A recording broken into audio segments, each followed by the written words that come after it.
안녕하세요. 지금 이 사람 임수민입니다. 올해 대학 수학능력 시험에 44만 5천여 명이 응시했는데요. 여러 번 수능을 본 소위 N수생 규모가 35.4%, 16만 명으로 20년 만에 역대 최대를 기록했습니다.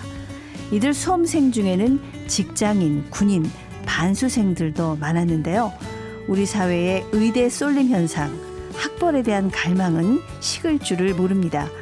인구는 줄었는데 대학 입시 경쟁은 더 치열해지고 사교육 의존도는 더 높아지는 시대. 오늘은 28년차 입시 전문가 임성호 종로학원 대표를 모시고 대학 입시 제도와 올해 수능 얘기를 나눠봅니다.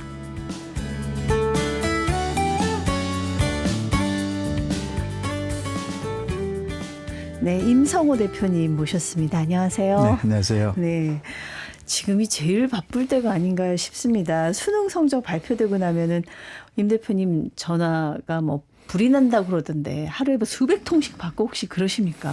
뭐 수능 성적 결과 발표는 나오는 날은 아무래도 언론 취재도 대단히 많고 네네. 그래서 또 자료 해석상에 또 뭐 어려움도 있고 하기 때문에 네네. 사실 그날은 전화를 뭐 거의 다 못 받는 날이기도 하고 예. 또 뭐 일부 아는 또 수험생 학부모님들께서는 이 점수로 논술 시험장에 가야 되느냐 말아야 되느냐 뭐 그런 것부터 시작을 해서 많이 오죠. 너무 고민이 되죠. 그거부터 올해 수능이 뭐 이제 언론에서 분석들을 합니다마는 올해 수능이 어떻다고 보십니까? 뭐 좀 나눠서 봐야 되는데 전반적으로는 이제 국어나 수학이나 영어나 이게 지난해보다 좀 쉬워졌다. 네. 이렇게 돼서 이제 상위권에서는 뭐 최상위권 그러니까 의대라든지 네네. 뭐 스카이라든지 이런 데 있어서는 아무래도 변별력이 좀 크게 약화됐다. 그만큼 이제 상위권에서는 뭐 한두 문제 차로 인해서 동점자 학생들이 많이 좀 밀집되어져 있다. 이렇게 볼 수 네네. 있고 또 중위권 때에서는 사실 뭐 쉬웠다 이렇게 또 단정을 하면서 뭐 어떤 상황이 지난해보다 좀 뭐 더 뭐 용이해졌다라든지 이런 부분들보다는 좀 복잡해진 상황이다. 그래서 상위권 학생들이 지금 밀집되어져 있기 때문에 네. 그 학생들이 뭐 하향 지원해서 내려와서 지원을 하게 된다라고 하면은 또 중상위권이라든지 이런 학생들은 좀 뭔가 좀 위협적인 것들이 될 테고 그렇네요. 또 상위권 학생이라 하더라도 만점을 맞고도 지금 현재 서울대 의대가 불투명하다 이런 상황이 되다 보니까 예. 어떻게 보면 조금은 혼란스러운 상황이다 이렇게 볼 수도 있죠. 만점을 맞아도 못 가요. 금년도에 지금 만점자가 11명이 나왔는데 자연계 예. 같은 경우에서는 전 과목 만점을 맞았는데 점수가 이제 표준 점수라고 하는 점수를 보면은 424점이 최고 점수가 나오는 학생도 있고 네. 또 만점을 맞았는데 414점이 나오는 학생도 있어서 지금 10점 차이가 벌어지고 있습니다. 그러니까 자기가 본 과목이 좀 어려우면 그 표준 점수를 높게 받는 거고. 그렇죠. 그렇죠. 좀 쉬워서 다들 잘 봤으면 그 점수가 낮아지는 그렇죠. 거고. 그런 그래서 거죠. 지금 현재 뭐 딴 거 다 만점 맞았는데 과학 네. 탐구 과목을 쉬운 걸 선택했느냐 어려운 걸 선택했느냐 야. 여기에 따라서 점수가 이제 달라지니까 네, 공교롭게 또 금년도는 서울대 의대를 지원을 하려면 물리나 화학은 둘 중에 한 과목은 반드시 응시를 해야 됩니다. 네. 그런데 물리나 화학이 이번에 제일 쉽게 출제되는 바람에 아이고. 물리나 화학에서 만점을 맞은 학생들은 나머지 과학탐구 8개 과목 받은 학생들 중에서 점수가 가장 낮은 거죠. 네, 그래서 네. 만점을 맞고도 물리와 화학을 서울대 의대 가기 위해서 준비했던 학생들은 큰 낭패가 이야. 발생했다 이렇게 볼 수 있죠. 최상위권 얘기입니다만 최상위권에서는 진짜 과목 선택도 잘해야 되고 이게 내가 점수 잘 받는다고 해서 택해도 그게 또 오히려 실패 요인이 될 수도 있군요. 네, 그렇죠. 네. 이게 난이도에 따라서 내 실력과 무관하게 내 노력과 무관하게 사실 네. 점수 체계가 특히 탐구 영역은 사회가 9과목이고 네. 과학이 지금 8과목인데 이 중에서 2과목을 뭘로 선택을 했느냐. 열심히 했어도 쉽게 출제되면은 표준 점수가 낮게 나올 수밖에 없는 거고 뭐 네. 100분위 점수도 동점자가 많이 나오기 때문에 고득점을 받을 수 없다 이런 구도입니다. 수험생들 입장에서 좀 억울하기도 할 것 같고 이번에 탐구 영역이 어려웠다. 특히 사탐이 좀 어려웠나요? 사탐이 전체적으로 지금 9개 과목 중에서 6개 과목이 표준 점수가 지난해보다 네, 높아졌기 때문에 예. 6개 과목 정도는 지난해보다 좀 어렵게 출제됐다 이렇게 볼 수 있고 뭐 사회문화라든지 이런 부분들이 선택하는 학생들이 제일 많은 과목인데 네, 그 네. 과목도 한 1점 정도밖에 안 떨어졌기 때문에 전체적으로 사회탐구는 어렵게 출제됐고 잘 봤을 경우에는 지난해보다는 변별력이 좀 대단히 높아진 상황이다 이렇게 볼 수 있죠. 그러니까 시험이 쉽다고 좋은 것도 아니고, 네, 그렇죠. 어렵다고 낙망할 것도 아니고 여러 가지 참 변수가 있는 것 같습니다. 근데 올해도 문과생이 불리하다고 제가 이 얘기 들었어요. 이게 뭐 대학마다 전공 자율 선택 이런 것들이 많이 생겨나는데 문과생들이 절대적으로 좀 불리하다고요. 그러니까 작년도까지는 이제 네. 정시에서 이과생이 이제 문과 학과에 지원을 해서 문과 침공이라 그러죠. 네. 이제 그런 부분들만 좀 경계를 하면 됐었는데 금년도에는 아예 이제 무전공 전형이라는 제도가 이제 신설되면서 네. 문과 이과 학생들이 누구나 지원할 수 있고 또 학교에 들어오고 입학하고 난 다음에 학과를 선택하는 이제 무전공 전형 중에서 유형원이라는 전형이 있습니다. 네, 그러면은 네. 문과하고 이과 학생들이 같이 점수를 내어서 경합을 하게 됐을 때 금년도에 수학 1등급 학생들을 전체적으로 아마 모아놓으면은 저희 그 표본 조사 결과는 96%가 이과생으로 지금 확인이 되고 있습니다. 아. 그러면은 지금 현재 문과에서 수학에서 만점을 맞고도 네. 지금 이과 수학 선택한 학생들이 만점을 맞지 않은 학생들인데도 불구하고 점수가 높게 나오는 구도인 거죠. 그렇죠. 그러면은 수학 점수에서 만점을 맞아도 극복 불가능한 점수 구간대가 현재 발생을 하고 있고 네. 금년도에 지금 현재 수학에서 학률과 통계가 주로 이제 문과 학생들인데 네. 학률과 통계에서 한 문제도 안 틀렸음에도 불구하고 그보다 높은 점수대가 형성된 학생들이 약 5천 명입니다. 아. 그러니까 문과 학률과 통계에서는 한 문제도 안 틀렸는데도 이미 한 5천 명 정도는 이과 학생들이 지금 이제 포진되어져 있다. 이렇게 네. 볼 수 있는 상황입니다. 문과생이 절대적으로 불리한 거 맞네요. 지금 현재 대학에서 문과 이과 통합의 어떤 환경 자체가 대학에서는 안 만들어졌는데 수능이 사실 앞질러 가고 있다. 이렇게 볼 수도 있죠. 그래서 네. 사실은 수능이 따로 대학의 어떤 그 선발 구조 따로 그러려면 그 대학에서도 문과 이과가 어떤 융합된 학과가 만들어졌든지 이런 부분들의 어떤 그 노력들이 있었어야 되는데 사실은 대학에서는 특별한 변화는 없는데 네. 어떻게 보면 좀 수능이랑 좀 그 엇박자가 좀 나고 있다 이렇게 볼 수도 있습니다. 그 입시가 이제 고등학교하고 대학에 같이 가야 되는데 지금 약간 박자가 탁탁 맞는 것 같지는 않고 이 수험생들 학부모들 전화를 아무래도 많이 받아보셨잖아요. 올해는 어떤 고민이 가장 많은가요? 우선 이제 금년도에 이제 의대 모집 정원이 1,500명 정도 늘었으니까 네. 합격선에 변화가 생길 수밖에 없는 거죠. 그렇죠. 그러면은 우수한 이공계 자연계 학생들이 의대 쪽으로 많이 뽑혀 나가게 되면은 기존의 일반 학과들의 합격선 자체가 어느 정도 낮아질 것이냐. 네. 그 낮아지는 어떤 그 규모와 범위가 상위권 대학에 국한될 것이냐, 아니면 중위권, 중하위권 대학으로도 연결이 될 것이냐. 네. 수시에서 6번의 그 수시 지원 기회가 있기 때문에 중복 합격이 많이 생기겠죠. 그러면은 이 예비 번호가 과연 얼마만큼 돌 것이냐. 그 몇 바퀴 돌 그렇죠. 것인가. 그래서 그 부분에 대한 어떤 그런 부분들이 있고 또 금년도에는 또 무전공 선발 전형이라는 게 만들어진 거죠. 지금 네. 신설됐기 때문에 문과 이과가 같이 원서를 내서 일단 입학을 하고 난 다음에 전공을 선택하는 계열 전형들인데 여기에는 지난해 합격선 자체가 없죠 지금. 그렇죠. 그러니까 금년도에 지원을 어느 정도 선에 맞춰서 해야 될런지 예. 사실은 방향 잡기가 대단히 어려워진 네. 상황입니다. 그렇네요. 참 진짜 입시는 매년 어렵습니다. 올해 입시가 21년 만에 N수생 비율이 역대 최고였다. 이게 N수라는 거는 재수, 삼수 그 이상을 말하는 거 맞죠? 그렇죠. 예. 아니 거기다가 또 보니까 대학 다니면서 다시 시험 보는 반수생. 네. 지금 이제 1년에 서울대, 연세대, 고려대 재학 중인 학생들이 학교를 중간에 그만두는 학생이 지난해 2,100명입니다. 아니 소위 스카이 명문대잖아요. 그렇죠. 그래서 그 학생들이 뭐 중퇴로 끝날 일은 아니겠죠. 네. 그러면 이제 2,100명 중에서 거의 한 1,400명 정도가 자연계 학생들이고 네네. 그럼 서윤고 자연계 학생들 중에서 1,400명이 그만두고서 추정하기에는 어떤 전문직으로서 의대라든지 어떤 메디컬 분야 쪽으로 가지 않았겠느냐 이렇게 좀 추정이 되는 상황이고 네. 또 연간으로 보면은 그 의대를 다니면서도 1년에 그만두는 학생 200명이 넘습니다. 아니 의대를 다니다가 네. 그만둬요? 그럼 의대도 지금 현재 서울권에 소재하고 있는 거냐 대학이냐, 경인권에 소재하고 있는 대학이냐, 지방권에 소재하고 있는 대학이냐. 그러면은 지방권에서는 다시 사실 한두 문제만 더 맞추면 수도권에 진입이 가능한 학생들이었다. 이렇게도 볼 수 있죠. 그래서 약대까지 합산하면은 거의 800명 정도 규모가 1년에 메디컬 분야에 다니면서도 중도에 그만두고 있습니다. 그래서 금년도에는 의대 모집 정원이 확대됐기 때문에 또 올해는 지금 그 대학교 의대 다니는 학생들 휴학 중인 상황이었었죠. 네. 그러니까 좀 시간적 여유가 있으니까 조금 더 많이 재도전하지 않았겠느냐.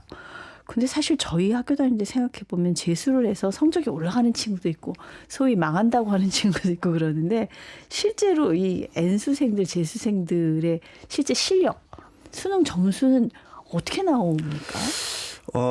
지금 N수생이 금년도 수능 응시생에서 34.7%입니다. 16만 명 정도가 지금 시험을 본 건데 지금 수능 1등급에서 국어나 영어 같은 경우에는 34%대 학생들이 1등급에서 차지하는 비중은 한 40, 한 5, 6%대가 나오고 있습니다. 네네. 40% 중반대 정도 나오니까 사실은 그 비중에 비해서는 1등급에 차지하는 어떤 그 수치는 높다 이렇게 볼 수 있는 거고 또 수학 같은 경우에는 1등급 학생들 중에서 한 57% 정도가 N수생들입니다. 그러면은 전체적으로 놓고 봤을 때는 수학이 좀 N수생들이 고3들에 비해서는 좀 강하게 나타나고 있고 국어나 영어는 최근 추세로 봤을 때 조금 떨어지는 추세이기도 한데 이 해석 자체를 사실 상위권 대학에서 정시로 합격생 비중을 보면 거의 한 60, 70% 이상이 의대라든지 뭐 주요 상위권 대학에서 N수생이 차지를 하고 있다.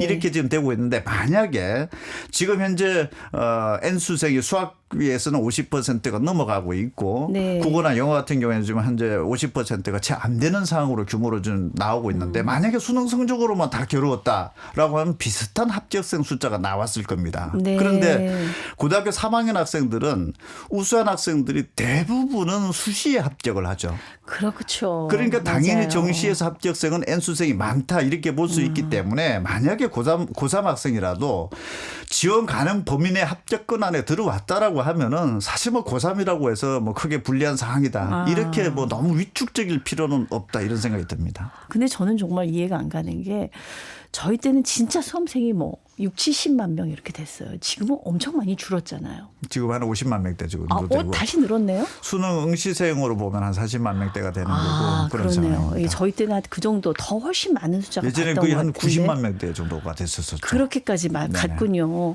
거기다가 그때보다 지금 대학도 더 늘어난 것 같고. 그런데 왜 이렇게 경쟁은 아직도 여전히 치열한가? 인구는 줄었는데.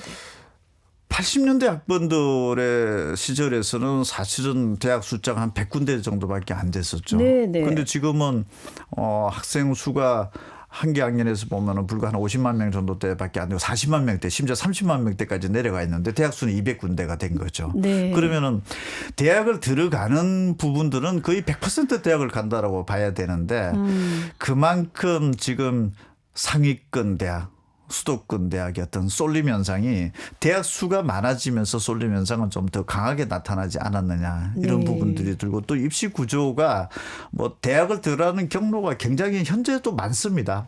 수시의 전형 트랙도 보면은 뭐 크게 보면 세 가지 트랙으로 있다라고 하지만 굉장히 많은 트랙으로 지금 현재 나눠져 있고 또 정시에서도 어떤 계산 방식이 대단히 좀 복잡하고 뭐 대학별로 가중치라든지 이런 부분들을 사실은 일반 수험생들이 계산을 하고 예측한다라고 하는 것은 불가능한 영역들인 거죠. 그래서 사실은 저는 이런 것들이 꼭 학력뿐만 아니라 이런 정보력이라든가 부모의 관심이라든가 이런 것들이 결국은 입시에 또 영향을 미칠 수밖에 없지 않은가.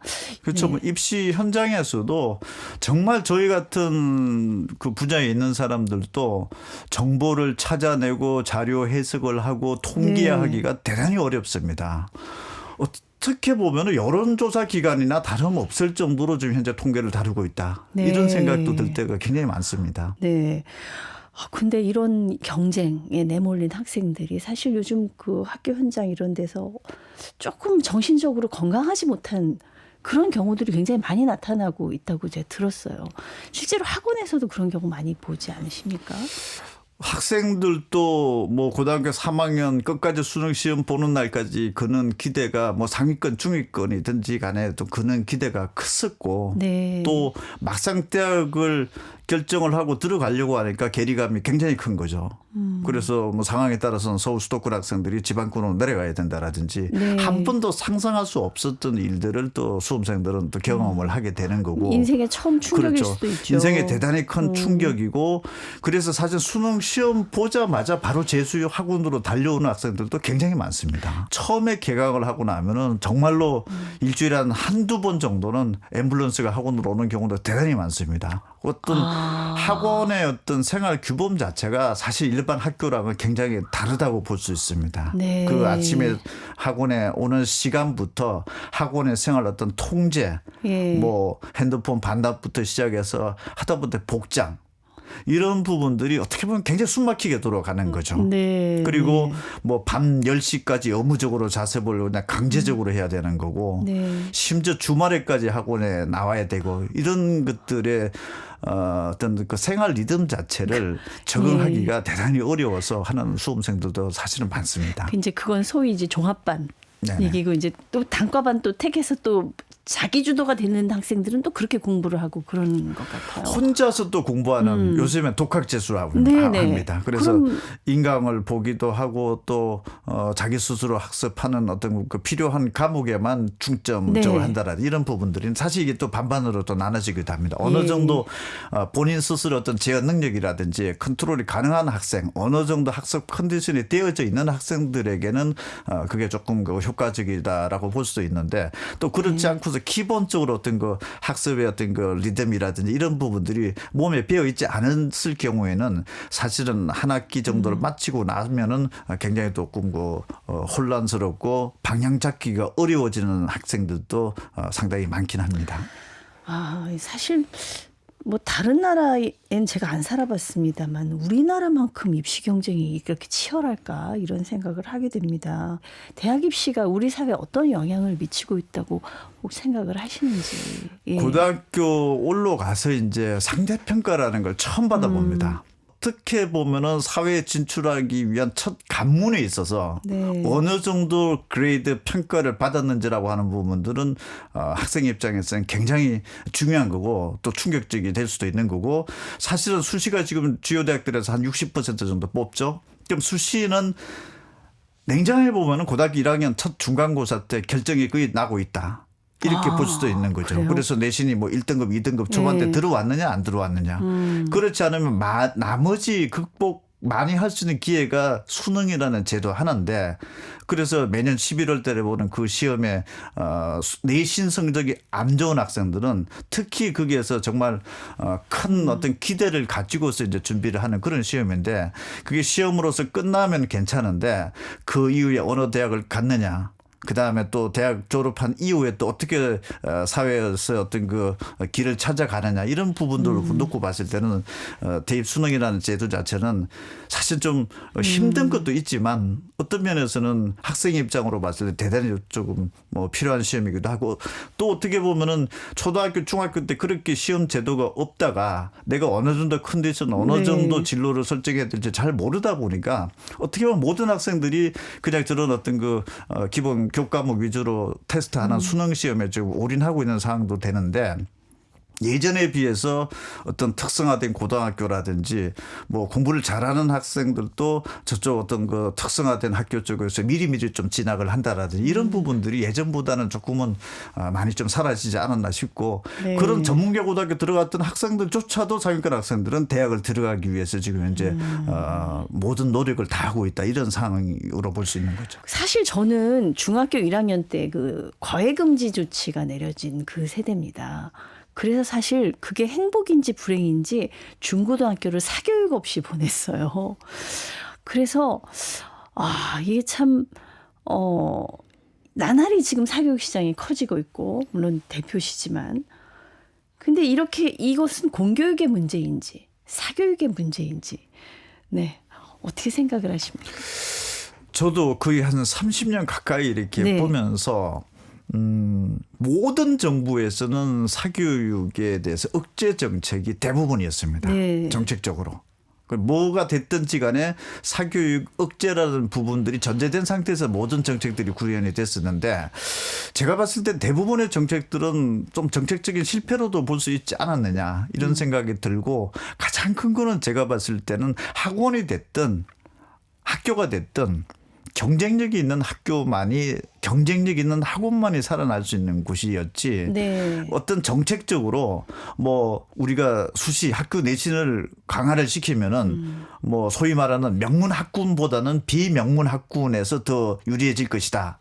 입시라고 하는 부분들은 결과론적으로 봤을 때 정책적으로 유불리를 예단을 하고서 구현하는 것은 참 어렵지 않았느냐. 그래서 학교 내신 관리를 잘해주는 학교든 또 그렇지 않은 학생들에 대해서도 뭐 수능을 통해서 잘 준비를 해주든 이런 어떤 노력, 경쟁 여기에 따른 어떤 인센티브 이런 부분들이 굉장히 막강하게 진행이 되어졌다라고 하면은 제가 봤을 때는 현재 구도로 봤을 때는 공교육이 사교육을 충분히 이길 수 있는 그라운드다. 예전에는 학교 선생님을 하다가 학원가로 나오는 사람들이 꽤 많았습니다. 제가 있을 때 초반만 맞습니다. 하더라도. 근데 지금은 학교 선생님 하시다가 학원 쪽으로 나오시겠습니까라고 하는 얘기들에 대해서는 굉장히 부정적일 겁니다. 왜냐하면 그래요? 그만큼 안정적인 것도 있고 어떤 상황이 많이 바뀌어졌는데 유독 어떻게 보면 공교육과 사교육의 뭐 차이라든지 이런 부분들을 논하고 있다라는 게 사실은 굉장히 환경은 바뀌어졌는데 네.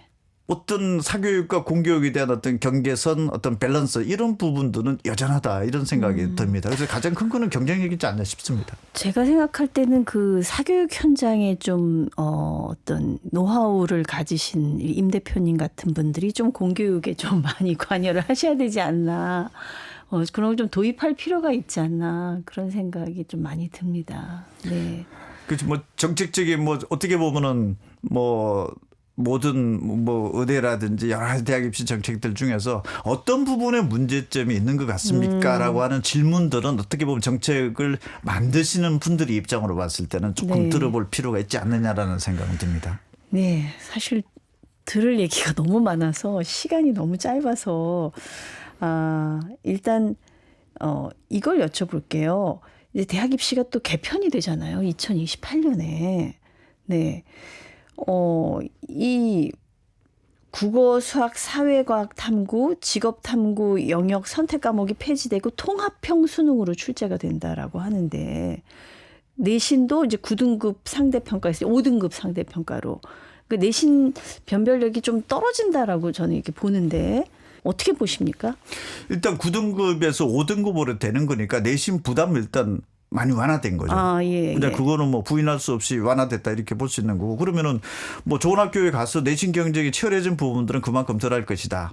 이렇게 네. 볼 수 있는데 지금 현재 특목고 자사고 지금 원서 접수가 좀 진행이 막 되고 있는데 외고 국제고등학교는 지금 현재 문이과 통합이기 때문에 외고 국제고등학교가 인문계만 갈 수 있었다라고 하면 지금 자연계 의대까지도 갈 수 있는 상황이 전개될 것으로 좀 보여지기 때문에 다소 좀 올라가는 측면은 있는데 그렇다고 일반 중학교 3학년 학생들이 고등학교를 선택하는 데 있어서 무턱대고 지금 현재 뭐 특목고 자사고만 급선회 하고 있다. 이렇게도 볼 수 있는 상황은 아닌 것으로 지금 현재 전개되고 있습니다.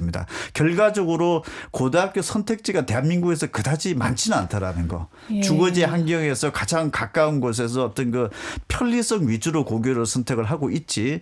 저 학교가 무조건 유리할 것이다. 이렇게는 판단을 아직까지는 안 하는 것 같고. 그다음에 지금 이제 문과에서는 사회 과목 2과목, 이과에서는 과학 과목 2과목이 하게 됐던 것이 사회 과목을 2개 동시를 이제 선택을 해야 되는 수능으로 바뀌어진 거죠. 네. 그런데 이제 입시 그 고등학교 1학년 올라가서 전국 모의고사를 보든 또 학교에서 내신 시험을 보든 가장 점수가 안 나오는 것은 과학 과목입니다. 문과든지 이과든지. 네. 그러면은 앞으로는 조금 그 사회과학을 같이 봐야 되는 거니까 과학 과목에 대한 어떤 그 중요도라든지 이런 부분들은 피로도 이런 부분들은 좀 생길 수도 있다 이렇게 볼 수 있고 수학은 지금 이제 문과 이과 수학이 좀 나눠졌었는데 문과 수학 시험 범위로 사실 수렴됐다 이렇게 해석을 해야 되는 거죠. 그러면은 지금 현재 문과 학생들도 수학 시험 범위가 그 어떤 그 이과 수학까지 넘어가게 되면은 굉장히 부담스러웠기 때문에 못했다라고 하면은 지금 문과 학생들도 충분히 문과 스타일의 학생들도 충분히 충분히 수학 공부를 열심히 하면 이제는 이공계라든지 의대 쪽에 진출 기회가 놓여져 있는 거고 어떻게 보면 수능 시험 보고 나서 그날 저녁에 수능 시험이 잘 나오면은 원하는 의대를 갈 수도 있고 아니면은 뭐 인문계 쪽으로도 갈 수도 있고 이런 상황이 전개된다 이렇게 볼 수 있습니다. 네, 입시에 대해서는 우리 사회가 참 관심도 많고 또 생각들도 다르고 저는 늘 약간 이 다양성이라는 개념하고 공정이라는 개념이 좀 부딪히는 게 아닌가, 좀 같이 갈 수 있는 방법은 없는가, 입시에 대해서 생각할 때마다 그런 생각을 하거든요. 이제 28년 동안 이제 입시 전문가로 계셨는데 우리 입시 제도가 나아지고 있는 건지 앞으로 대학 입시는 좀 이렇게 치러져야겠다라고 생각하는 부분이 있으시면 얘기를 해 주시죠. 지금 정보 체계가 굉장히 고도화되고 있는데 사실 입시에서만큼 정보는 굉장히 좀 후진성을 좀 가지고 있다. 수능 시험을 보면은 등급 100분위 표준 점수가 나오는데 이 표준 점수를 다 합산을 했을 때 내가 전국 위치를 확인할 수가 없습니다. 그래서 그 부분 자체에 대한 어떤 그 정보 공개는 해주면은 끝나는 일인데 네. 굳이 사교육 기관에 가서 이 점수면 어느 정도 위치입니까라고 하는 것을 또 다시 물어봐야 된다라는 게 문제이고 안 알려주니까 사교육기관에 갈 수밖에 그렇죠. 없군요. 그리고 또 각 대학들에서 점수 공개가 보다 더 명확하게 구체적으로 나오면 괜찮을 텐데 대학들의 입시 정보 공개도 지금 현재는 매우 좀 구체적이죠. 좀 않게끔 어느 정도 발전은 돼 있지만 여전히 혼란스럽게 오히려 더 혼란스럽게 발표가 되고 있다 이렇게도 볼 수 있는 거고 대학들에 있어서 지금 수능 점수를 가지고서 지금 전국 위치 확인도 불가능한데 대학마다 지금 현재 국어의 가중치 수학의 가중치 어떤 근거에 의해서 저 부분들이 만들어지고 또 매년 바뀌는 사유가 그해마다 어떤 수능의 난이도에 따라서 중요도 과목이 바뀌어지고 있는데 그게 복불복 같아요. 어떨 그렇죠. 때 보면요. 그래서 저 부분을 네. 수험생들한테 해석하라고 하는 얘기 자체는 예전에 학생 뽑기가 정말 대학에서 수월했을 때는 정말 골라서 뽑을 수 있는 상황이었는데 지금 대학도 학생들 뽑기가 어려운 학령 인구 구조 속에 있는데 저렇게까지 복잡하게 해석을 하라고 하면은 사실은 좀 잘못된 거죠. 정보 공개만 명확하게 되면은 수험생들도 방향 잡기가 수월한 거고 네. 학교에서도 충분히 가능한 거고 그게 맞춰서 각자의 노력들을 하면 될 텐데라는 그런 아쉬움은 있습니다. 네. 좀 수험생들이 참고할 수 있을 만한 그런 자료들이 좀 공개되면 좋겠다는 그런 제언이셨습니다. 오늘 말씀 감사합니다. 네, 28년 대학 입시 전문가 임성호 종로학원 대표였습니다. 감사합니다. 감사합니다.